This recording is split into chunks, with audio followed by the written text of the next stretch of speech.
जे प्रथम खोथाया जाबाय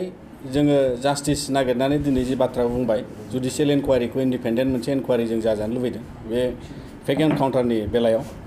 बिनि अनगायै दिनैसिम जोङो जाय सुबुंफ्रा आरो जाय माने गोदान गोदान लाइमोन जोहोलाव सेंग्राफ्रा स्टुडेन्टफ्रा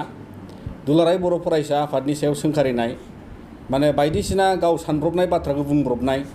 बेफोर गासै थासारिनिफ्राय गोजानाव थानांगौ मानोना एबसुआ जातीय आफाद आरो बर' जाथिनि आफादाव 55 बोसोर एबसुआ दिनैसिम थांनानै दं हरसेयैनो घटना जानायनि उनाव अखानायै बाथ्रा बुंनांगौ एबसुआ बेबादि गरन्थ'आव थाङा मानोना एबसुआ इन्डिपेन्डेन्ट मोनसे गोहो दं जायाव जोङो तदन्त खालामनो हायो आरो जोंनि फेक्ट फाइन्डिंनि उनावसो जों रिप्लाइ होयो आरो समाजा थिग बेखौनो जोंनि सायावहाय बिसास लाखिनानै जोंखौ नेनानै थायो बे मोनसे आरो 2 नाम्बाराव दिनै जाय माने दावराव देख्रेब होननाय सुबुंमोनहा बिथांमोनहा माने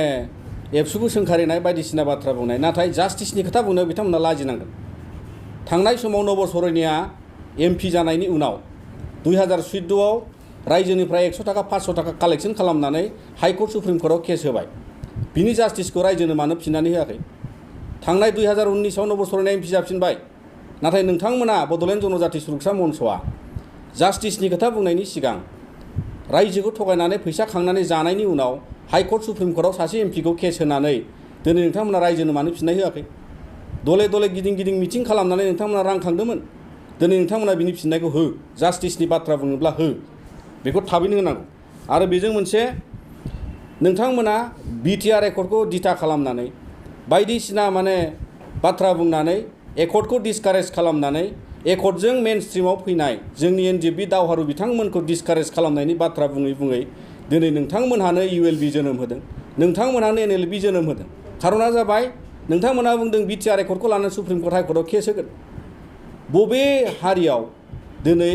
गोजोनखौ नागिरनानै सुक्ति खालामबाय जायगा जौगानाय हारि थामोनथाखौ रैखाथि होलांनो थाखाय सुक्ति मोनसे खालामनो गोनां जाबाय बे बेलायाव नोंथांमोनहा जुदि एकर्डखौ नटसाट खालामनानै दिनै डिसकारेज खालामोब्ला सिलाय लाग्रा हान्जा जोनोम मोनाबा सोर जोनोम जागोन दा नोंथांमोननि फिननायाव थुननायाव जोनोम जादों होननानै दिनै प्रसार मिडियायाव जों बुजिनो हायो मैयानि जि बिबुंथि मानगोनां बारग' एमपि सानसुमा खुंगुर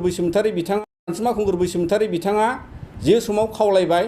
जे सोद्रोमा नङाब्ला डिक्लेयार होनांगौ इउएलबिआ होननानै बुंनाय लोगो लोगो आधा घन्टानि उनाव इउएलपिआ फिननाय होदों थारमाने बेखौनो बुजायो नामा